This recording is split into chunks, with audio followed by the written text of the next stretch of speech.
अस्सलाम वालेकुम स्टूडेंट्स, उम्मीद है आप सब लोग खैरियत होंगे। हम अपने नेक्स्ट टॉपिक 5.4 के साथ हाजिर हैं। जैसा कि हमने लास्ट टॉपिक में डिस्कस किया कि हम इंस्ट्रक्शन फॉर्मेट को पढ़ेंगे अब, तो अब हम इंस्ट्रक्शन फॉर्मेट को देखते हैं जी। इंस्ट्रक्शन सेट जिसे हम कहते हैं, इंस्ट्रक्शन फॉर्मेट, हमारा टॉपिक सिर्फ चेंज होगा, यहाँ से 5.4 हो जाएगा जी। हमारा इंस्ट्रक्शन फॉर्मेट, इंस्ट्रक्शन सेट भी इसे हम कहते हैं। इंस्ट्रक्शन फॉर्मेट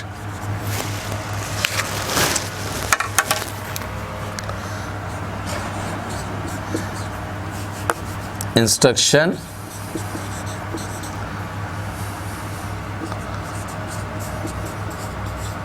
फॉर्मेट जी। जो सबसे अहम टॉपिक है हमारा, computer will usually have a variety of instructions. ये हमने पहले भी पढ़ा कि बहुत सारी तरह की इंस्ट्रक्शन है उसकी, जिसका कोड फॉर्मेट हम बनाते हैं। और ये फंक्शन जो कंट्रोल यूनिट सीपीयू के अंदर भी होता है, जो कि इंटरप्रीट करता है इन इंस्ट्रक्शन को। ये कहाँ से चलते हैं सारे के सारे? ये सारे के सारे फंक्शन जो कि इंस्ट्रक्शन कोड फॉर्मेट है, कहाँ से जनरेट होते हैं? Is a function of the control unit. ये किसका काम है?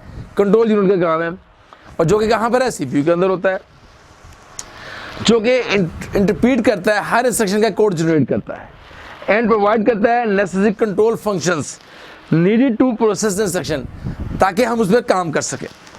तो सबसे पहले बात कि each instruction for the CPU specified by giving. सबसे पहले हमारे पास क्या है, हम जरा बात तो समझते हैं कि सबसे पहले हमारे पास क्या है? एक कोड है। हर इंस्ट्रक्शन का हमारे पास क्या है जी? जो सीपीयू स्पेसिफाइड करता है, उसकी पहला हिस्सा क्या है? उसका कोड। एक कोड फॉर द इंस्ट्रक्शन, एक कोड होना चाहिए फॉर द इंस्ट्रक्शन के लिए, कि जो भी इंस्ट्रक्शन चलेगी वो इसका एक कोड होगा फॉर द इंस्ट्रक्शन।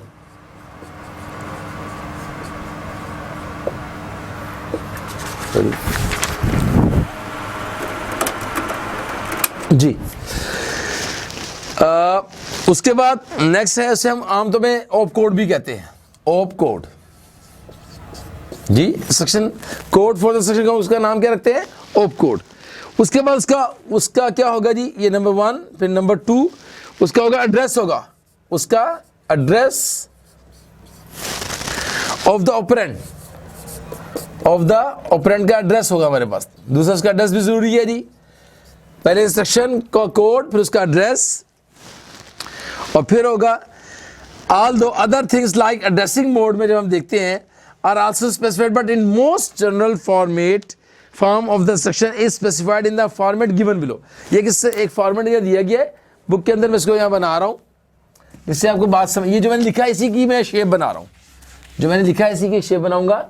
इसमें हमारे पास ओप कोड है पहले, और उसके बाद आगे हमारे पास आ रहा है ऑपरेंड रेफरेंस है, ऑपरेंड रेफरेंस है, या दो ऑपरेंड रेफरेंस दिए हुए उन्होंने, एक वाला भी होता है, दो वाला भी होता है, तीन वाला भी होता है। ऑपरेंड रेफरेंस आगे फिर आएगा जी, ऑपरेंड रेफरेंस जी। इसको हम डिवाइड करते हैं कि कितनी बिट्स ये ले रहा है, इसका साइज हम डिवाइड करेंगे अब जी। ये 4 बिट्स का है, और ये 6 बिट्स हैं, और ये भी 6 बिट्स है। तो टोटल हमारे 16 बिट का ये है, 16 बिट का 4, 6 और 6। इसमें ऑप कोड भी है और ऑपरेंड रेफरेंस 2 है हमारे पास जी। अब हम बात करने लगे हैं कि एक हमारे पास फॉर्मेट आ गया कि इंस्ट्रक्शन का जो फॉर्मेट है वो इस तरह का जनरल एक फॉर्मेट होता है। अब वो 1 वाला है, 2 वाला है। अब इसको पढ़ते हैं। Zero address instruction format. सबसे पहला हम जो पढ़ने लगे हैं वो क्या कहलाता है? जीरो एड्रेस, जिसका कोई एड्रेस नहीं होता, उसको कैसे हैंडल किया जाता है? जिनका एड्रेस होता है उनको तो हैंडल किया ही जाता है, लेकिन बगैर एड्रेस के जीरो एड्रेस इंस्ट्रक्शन फॉर्मेट क्या है? The name zero address is given to this type of computer because of the absence of. अगर एड्रेस ना होगा तो उसके ऊपर क्या डालेंगे? Zero address. Field in computational instruction, जब हमने सॉल्व करना है तो जिसमें एड्रेस नहीं है उसमें क्या डालेंगे? Zero address. उसका नाम रखेंगे जीरो एड्रेस इंस्ट्रक्शन फॉर्मेट जी। इसका नाम इंस्ट्रक्शन फॉर्मेट। सबसे पहला वाला जिसके अंदर एड्रेस नहीं, उसका नाम क्या रखा? जीरो एड्रेस इंस्ट्रक्शन फॉर्मेट जी। अच्छा ये क्या है जी, जिसमें मैंने बताया कि जिसके अंदर एड्रेस नहीं है उसको हम ये नाम देते हैं। Field in the computational instruction stack organized computer does not use an address field. जो ऑर्गेनाइज स्टैक है वो एड्रेस फील्ड को यूज नहीं करता फॉर द इंस्ट्रक्शन ऐड और मल के लिए, पुश और पॉप के लिए। डिफरेंट किस्म के फॉर्मेट्स हैं, ऐड है, मल है, लेकिन कहता है पुश और पॉप इंस्ट्रक्शन जो है वो रीड करते हैं एड्रेस को, फील्ड को टू स्पेसिफाई द ऑपरेंड। हमें ऑपरेंड को दिखाने के लिए हम इनको यूज करते हैं। That communication with the stack, हम इंस्ट्रक्शन को स्टैक के साथ काम करने के लिए हम कौन कौन से यूज करते हैं, पुश और पॉप। और फील्ड के लिए हम यूज करते, एड्रेस फील्ड के लिए हम यूज करते हैं ऐड और मल। सही नहीं, पुश और पॉप हम यूज करते हैं need address field to specify the operand, किसके लिए यूज किया जा रहा है, ऑपरेंड के लिए। और एड्रेस फील्ड के लिए क्या यूज किया जा रहा है, ऐड एंड मल। जी अब हम बात करते हैं ये तो हो गए जो यूज करते हैं एड्रेस के लिए और उसकी फील्ड के लिए। अब बात करें वन एड्रेस। अब सबसे पहले जो मैं आपको बताने लगा हूं वन एड्रेस का इंस्ट्रक्शन फॉर्मेट कैसा होता है, फिर मैं आपको बताऊंगा टू एड्रेस का इंस्ट्रक्शन फॉर्मेट, फिर बताऊंगा थ्री एड्रेस का इंस्ट्रक्शन फॉर्मेट। ये फॉर्मेट आपके सामने आ गया। अब मैं इसको one address, two address, three address वाले को क्लियर करता हूं। ये जनरल फॉर्मेट मैंने आपको बना के दिया है। अब हम करने लगे one address instruction format. One address instruction format. जी इसको भी देख लेते हैं। जी इसमें क्या one instruction format use an implied accumulator. इसको हम एसी जिससे हमने पढ़ कर आए रजिस्टर्स पीछे, accumulated implied accumulator register for all data manipulation. One address instruction format कहाँ यूज होता है जी, एसी यानी इम्प्लाइड अक्यूमुलेटर के अंदर यूज होता है फॉर ऑल डाटा, हर किस्म की डाटा मैनिपुलेशन के लिए हम एक ही जिसे यूज करेंगे। इस तरह के वन एड्रेस इंस्ट्रक्शन फॉर्मेटों के लिए इसके यूज करेंगे AC implied accumulator for manipulation, for multiplication and division. There is no need for a second register. सिर्फ हम इसके लिए बात की हमने कि वन एड्रेस हमारा किसके लिए काम करेगा, इम्प्लाइड एक्यूमुलेटर के लिए जो तमाम किस्म की डाटा की मैनिपुलेशन करेगा। इसमें एडिशन, सब्सट्रैक्शन, मल्टीप्लिकेशन और डिवीजन। कहते हैं इसके लिए हमें सेकंड एडिशन और मल्टीप्लिकेशन के लिए हमें सेकंड रजिस्टर की जरूरत नहीं है, सेकंड रजिस्टर की जरूरत नहीं है, इसी से हम काम चलाते हैं। अब आगे आ जाए टू एड्रेस इंस्ट्रक्शन फॉर्मेट। दूसरा है टू एड्रेस, दो एड्रेस वाला इंस्ट्रक्शन फॉर्मेट कौन सा होता है, ये मैं सेम लिख देता हूं इंस्ट्रक्शन फॉर्मेट। जी for two address instruction each address field can again specify either as possible register और ए मेमोरी एड्रेस। दोबारा से आप इसको उसका मेमोरी का एड्रेस दे सकते हैं, क्योंकि आपने दो अब लगाए हैं उसके साथ। पहले तो एक था, एक एड्रेस का था, अब दो एड्रेस इकट्ठे आ गए। अब क्या करेंगे आप, तो कहता है for two address instruction each address field can again specify, उसके पॉसिबल दोनों के एड्रेस आप साथ लगाएंगे। ठीक है, two address instruction are the most common in the commercial computers के अंदर, ये ज्यादा इस्तेमाल होते हैं, दो एड्रेस के साथ चीज चलाई जाती है। ठीक है जी, और two address are the common in commercial computer के अंदर। उसकी मिसाल आपके साथ है MOV, add, CMP and BIS। चार एग्जाम्पल है उसकी जो हम यूज करते हैं टू एड्रेस इंस्ट्रक्शन फॉर्मेट के अंदर। MOV, दूसरा है हमारे पास ऐड, CMP, तीसरा है CMP, ये टू एड्रेस इंस्ट्रक्शन फॉर्मेट के डिफरेंट डिजाइन है। ठीक है जी, और BIS, और चौथा है BIS। अब हम डिटेल में नहीं जा रहे इसकी कि ये क्या है, अब उनके सब नाम बताएं। टू एड्रेस इंस्ट्रक्शन फॉर्मेट के अंदर कौन से एड्रेस यूज किए हैं, वो ये चार यूज किए जाते हैं जी। अब आगे आ रहे हैं हम three address instruction format. Three address instructions format. थोड़ा सा ये जो टॉपिक है हमारा उसको बहुत, इस चैप्टर के अंदर आपको बहुत तवज्जो देनी है। इस चैप्टर के अंदर बहुत सी चीजें आपके लिए ऐसी हैं जो कि हिडन फॉर्म में है, रियल फॉर्म में सामने नहीं है। हम काम कर रहे हैं, हमें नहीं पता अंदर काम कैसे हो रहा है। हम ये वो चीज़ पढ़ रहे हैं जो इंटरनली हमारे CPU कैसे काम कर रहा है, हम उसको देख रहे हैं। इंटरनल आर्किटेक्चर को पढ़ रहे हैं, इसके आर्किटेक्चर को पढ़ रहे हैं, इसका अंदर इंफ्रास्ट्रक्चर, डिजाइन, वर्किंग, वो सब देख रहे हैं। इसलिए आपको बहुत कीनली ऑब्जर्व करना होगा। अब हम पहुंचे हुए इस time two address instruction format हो गया। अब हम पढ़ने लगे थ्री एड्रेस इंस्ट्रक्शन फॉर्मेट। तीन एड्रेस इंस्ट्रक्शन फॉर्मेट कैसा होता है, वो कहता है computers with three address instruction format जो है can use each address field to specify either a processor, register और मेमोरी। कि जैसे वो हम करते हैं कि जी हम उसके लिए उसकी प्रोसेसर की रजिस्टर को यूज़ करते हैं और उसकी मेमोरी को यूज़ करते हैं ऑपरेंड के लिए, ठीक है जी। एडवांटेज का क्या है थ्री एड्रेस इंस्ट्रक्शन फॉर्मेट का, कि ये शॉर्ट प्रोग्राम की सूरत में हमें अरिथमेटिक एक्सप्रेशन देता है। हमारा जो अरिथमेटिक काम था ऐड करने का, वो पूरा सोल्यूशन उसको हमें प्रोवाइड करता है। और डिसएडवांटेज का क्या है कि binary coded instruction required too many bits to specify, उसके लिए बहुत सारी बिट इस्तेमाल करनी पड़ती है। Too many bits to specify three address के लिए, 3 एड्रेस बनाने के लिए हमें बहुत सारी बिट्स डिफाइन करनी पड़ती हैं। ये इसका ड्रॉबैक है। काम तो इसका एडवांटेज तो इसका ये है कि ये हमें जल्दी जल्दी शॉर्ट प्रोग्राम्स की सूरत में रिजल्ट तो दे देता है, लेकिन काम बहुत ज़्यादा हमें इसके लिए करना पड़ता है। जैसे बताया, binary coded instruction required too many bits to specify three register. The instruction format in the computer are restricted to either, इसलिए हम इसको 3 को रिकमेंड नहीं करते। So instruction format in the computer are restricted to either 3 registers address field और 2 register address field and 1 memory address field. ये एक तरह की आपके लिए रिस्ट्रिक्शन है, यानी कि ये प्रॉपर नहीं है, सही नहीं है। हम कर सकते हैं लेकिन हम इसको करते नहीं है। बुराद के इसको हम दोबारा पढ़ते हैं, instruction format in the computer are restricted जी टू आइदर 3 रजिस्टर फील्ड या 2 register field and 1 memory address field. क्या मेमोरी को अलग एक फील्ड दें और 2 रजिस्टर का काम, ये हमारे लिए काफ़ी मुश्किल हो जाता है। इसलिए बहरहाल ये है, लेकिन एक तरह के एनवायरनमेंट के लिहाज से जो काम करना है उसके लिए मुश्किल है, इसलिए इसको रिस्ट्रिक्टेड हम कहते हैं। ये था जी हमारा टॉपिक। आगे हम साथ ही टॉपिक के साथ अगला टॉपिक अटैच है इसके साथ, जो बड़ा अहम टॉपिक है कि उसके हम कहते हैं, ये एग्जाम में भी आता है, आसपास में चेक कर सकते हैं। वो है हमारा, मैं चैप्टर टॉपिक का नाम लिख रहा हूं जो उसका हिस्सा है, लेकिन ये अलग से इसको हम डिस्कस करेंगे। Fetch, decode, execute cycle. Fetch होता है लेकर आना, डिकोड होता है उसको कोड को डिकोड करना, कोड को तोड़ना।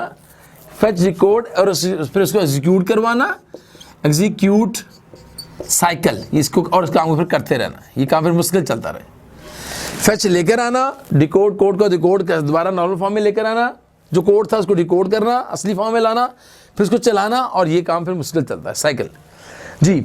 Now that you know the basic, हमें थोड़ा आइडिया हो गया है डिफरेंट तरह की इंस्ट्रक्शंस होती हैं, डाटा इंस्ट्रक्शन डिफरेंट हैं, और हमारी इनपुट आउटपुट डिवाइस की इंस्ट्रक्शन डिफरेंट है, अरिथमेटिकल लॉजिकल इंस्ट्रक्शन डिफरेंट होती हैं, और इंस्ट्रक्शन सेट एक अलग सी चीज़ है जिसमें हमारा ऑपरेंड हम डिफाइन करते हैं, फिर ऑपरेंड रेफरेंस होता है और ऑपकोड होता है, ऑपकोड का रेफरेंस, इन सब की 4 बिट्स 6 बिट्स डिफाइन करते हैं। अब हम पढ़ने लगे इंस्ट्रक्शन कैसे जाती है और उसको ला के डिकोड कैसे करके चलाया कैसे जाता है, सिर्फ सारा काम कैसे करता है, अब हम फाइनलाइज करने लगे जी। Now you know the basic architecture और let's see how the CPU enacts the instruction, उनसे काम कैसे करता है, उनको चलाता कैसे है जो प्रोग्राम के अंदर। When we want to execute a sequence of instruction, those instruction are first of all loaded into the, हमें ये पता है कैसे इंस्ट्रक्शन कहाँ जाती है जी, मेन मेमोरी में चली, फिर वहां से बाय यूजिंग हमने कीबोर्ड से भेजी, सीपीयू में गई, उसे कॉपी किया और उसे मेमोरी में सेव कर दिया। क्या यूज हुआ, इनपुट आउटपुट, हमारा इनपुट यूज हुआ कीबोर्ड और आउटपुट में मीटर में दिखा दिया गया। और जब instruction have been loaded, memory में चली गई, the address of the first instruction is copied, जैसे मैंने बोला कि उसका एड्रेस कॉपी हो गया प्रोग्राम काउंटर के अंदर, पीसी जिसको हम बोलते हैं, प्रोग्राम काउंटर में काउंट कर लिया गया, and the control is given to the, अब सीपीयू के पास कंट्रोल आ गया क्योंकि इंस्ट्रक्शन सीपीयू के पास है, अब कंट्रोल सीपीयू के पास है। हाँ भाई अब क्या करना है इसके साथ, ये लिफाफा आया है, ये पैकेट आया है, आप कोरियर वाले, अब ये क्या करना है, अब उनका काम है प्रोग्राम काउंटर करने वाले, पीसी के पास आ गया, द सीपीयू परफॉर्म द, उसके ऊपर अब क्या कितने काम करेगा। पहला काम फेच इंस्ट्रक्शन, सबसे पहले क्या करेगा, फेच इंस्ट्रक्शन। अब उस पैकेट के आने के बाद उसके ऊपर फेच इंस्ट्रक्शन लगाएगा, उसको फेच करेगा पहले। अब कंट्रोल के पास काम आ गया जी, मेमोरी में डाटा सेव हो गया। The CPU reads the value of the PC, program counter से वैल्यू को रीड करेगा जिससे उसको सेव किया अपने पास, इंस्ट्रक्शन को point by the PC into the instruction, और कहाँ बताएगा, किसको बताएगा, इंस्ट्रक्शन रजिस्टर को बताएगा, आईआर को बता देगा जी ये इंस्ट्रक्शन मैंने प्रोसेस करने लगे। अब फेचिंग ऑफ इंस्ट्रक्शन इन्वॉल्व के अंदर कितने स्टेप्स है, पहले कॉपी करेगा, copy the contents of the PC into, अब पीसी में तो हमने ले लिया, पीसी के अंदर इंस्ट्रक्शन आ चुकी है, पीसी के प्रोग्राम काउंटर में इंस्ट्रक्शन आ चुकी, अब पीसी से आगे जानी है, कहां इंस्ट्रक्शन जानी है, अब उसको क्या करेगा, MAR मेमोरी एड्रेस रजिस्टर में सेव करेगा, MAR मेमोरी एड्रेस रजिस्टर के अंदर सेव करेगा। ये है जी, अब पढ़ के आ चुके हैं, मैं आपको दिखा देता हूं पीछे, MAR आपको मिलेगा पेज 80 के ऊपर, 2 पेज पीछे, मेमोरी एड्रेस रजिस्टर के अंदर उसको सेव करेगा। ऐसे मेमोरी रजिस्टर के बाद चलेगी और रिक्वेस्ट ए मेमोरी रीड, कि इसको रीड करें। अब वो उसको रीड कर, मेमोरी रजिस्टर जो है उसको रीड करेगा। उसको रिक्वेस्ट किया थी कि इसको आप पीसी ने काउंटर उसको दिया या उसको रीड करो। अब ये एक स्टेप हो गया, इसको रीड कर रहा है वो नंबर, फिर कॉपी होगा नंबर 3 पर नंबर 1, नंबर 2 और फिर नंबर 3 स्टेप। नंबर 3 स्टेप में क्या होगा, copy the data read from the memory. अब उसको पढ़ेगा क्या डाटा है, क्या मेमोरी से उसको पढ़ेगा, read the data from the memory इस तरह से, और उसको कहाँ डाल दिया जाएगा, बफर रजिस्टर के MBR के अंदर डाल दिया जाएगा। पढ़ के डाटा को MBR के अंदर सेव कर दिया जाएगा। इंस्ट्रक्शन देन द IR, और फिर कौन कंट्रोल कर रहा है पीछे, सबसे पहले हमने इंस्ट्रक्शन रजिस्टर जो पहले था IR से पहले जिसने इसको पढ़ा था वो उसको दे दिया जाएगा। किसको, इंस्ट्रक्शन रजिस्टर को। इंक्रीमेंट कि अभी इसको ऐड कर लो अपने काम में, इजाफा। पीसी काउंटर क्या कर रहा है, इजाफा कर, ये काम पढ़ा, लिया, सेव किया, आगे दिया। अब उसको पढ़ेगा increment register PC program counter so that it points to the next, ताकि इसको आगे भेज दिया जाए। ये 3 स्टेप करने के बाद सिस्टम हमारा बफर सिस्टम में पहुंच चुका है और IR इसके ऊपर काम कर रहा है। ये सारे काम IR कर रहा है, इसको बता रहा है आप लो और वो इसको ले रहा है। प्रोग्राम काउंटर उसको सेव कर रहा है और इसको इंक्रीमेंट करवा रहा है, नेक्स्ट स्टेप पे जा रहा है। ये तो 3 स्टेप हो गए। अब इन्होंने डाटा इंस्ट्रक्शन कैसे, अब डायग्राम पे अगर हम गौर करें, अगर मैं डायग्राम पे आ जाऊँ तो हमारा काम थोड़ा सा आसान हो जाएगा। आप गौर कीजिए, एड्रेस बस ने डाटा को सेव करवाया इस सेकंड नंबर के ऊपर। डायग्राम में पेज देख सकते हैं आप, मैं डायग्राम से आपको बना देता हूँ जिससे आपको थोड़ी सहूलत हो जाएगी और समझना आसान हो जाएगा। बुक से फिर आप देख लीजिएगा जी। अब मैं इसको डायग्राम बना रहा हूँ आपके सामने, और ये एक ब्लॉक बना रहा हूँ जिस ब्लॉक के अंदर हमारे पास CPU से डाटा, ये हमारा बेसिकली CPU का पार्ट है, और ये हमारा एड्रेस बस जा रही है, एड्रेस बस डाटा को लेके जा रही है। किस तरह से यहाँ पर आ रहा है ये आपके सामने बताना है, ये और ये जी। अब इसके अंदर एक एड्रेस है MOVAX, मूव जो हमने पहले पढ़ा था, ये सब रजिस्टर हम पढ़ चुके हैं, और ये, और इसका नाम है 0, इस पहले वाले का एड्रेस है 0100, दूसरे वाले का नाम है 0102, 100 और 102। इसके अंदर एड्रेस बस ने आके इंस्ट्रक्शन सेव करवाई, किसके अंदर, 102 के अंदर जी। एड्रेस बस ने इसके ऊपर भेजा। अब एड्रेस बस से कंट्रोल के साथ ताल्लुक शुरू हो गया हमारा। कंट्रोल यूनिट क्या कर रहा है, इसको जैसे ला रहा और दे रहा है।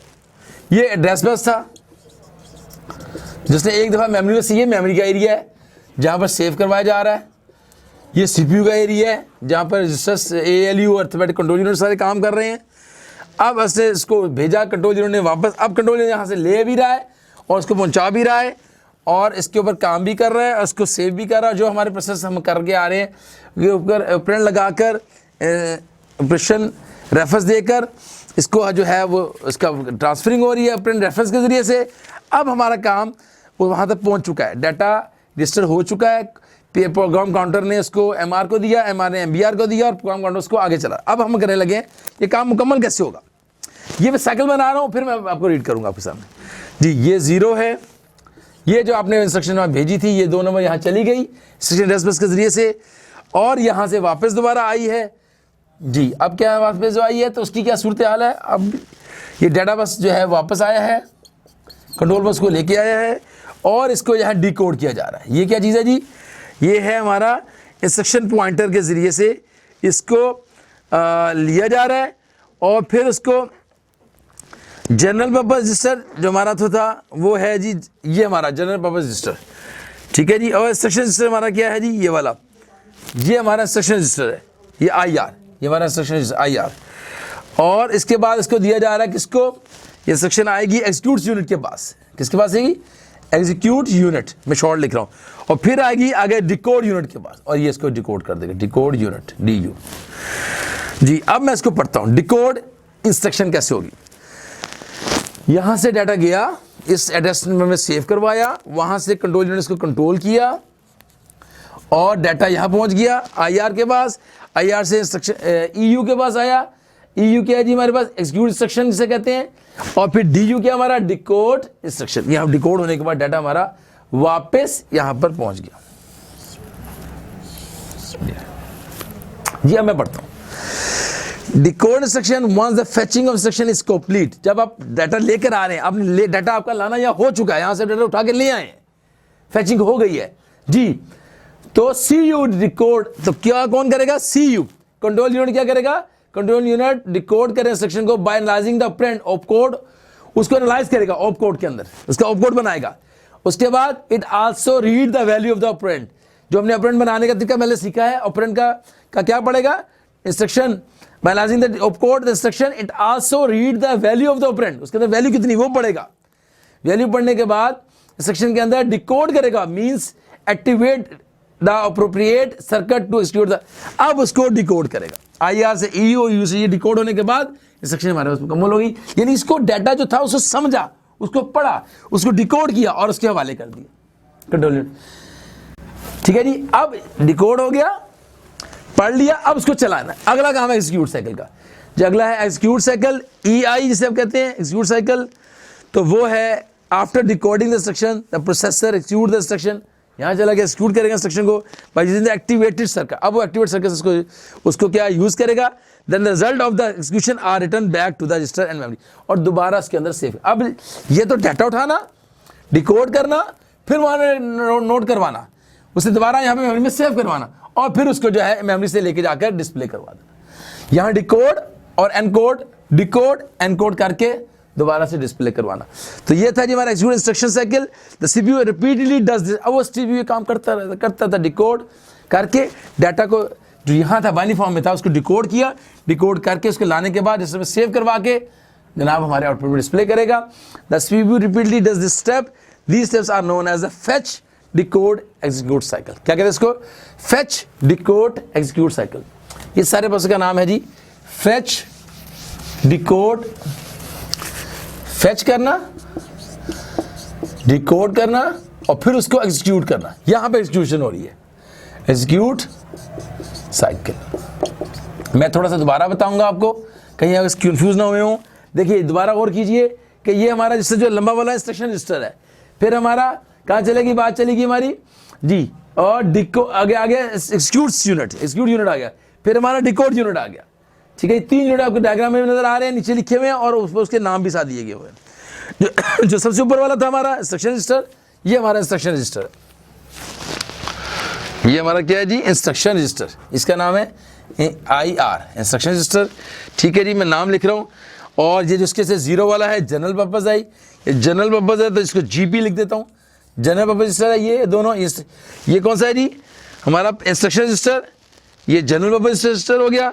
और इंस्ट्रक्शन रजिस्टर जो था हमारा वो इंस्ट्रक्शन पॉइंटर है। ये इंस्ट्रक्शन पॉइंटर, ये है हमारा जी इंस्ट्रक्शन रजिस्टर जो मैं पहले लिख चुका हूँ। ये इंस्ट्रक्शन जो मैं पहले लिख चुका हूँ, इंस्ट्रक्शन रजिस्टर।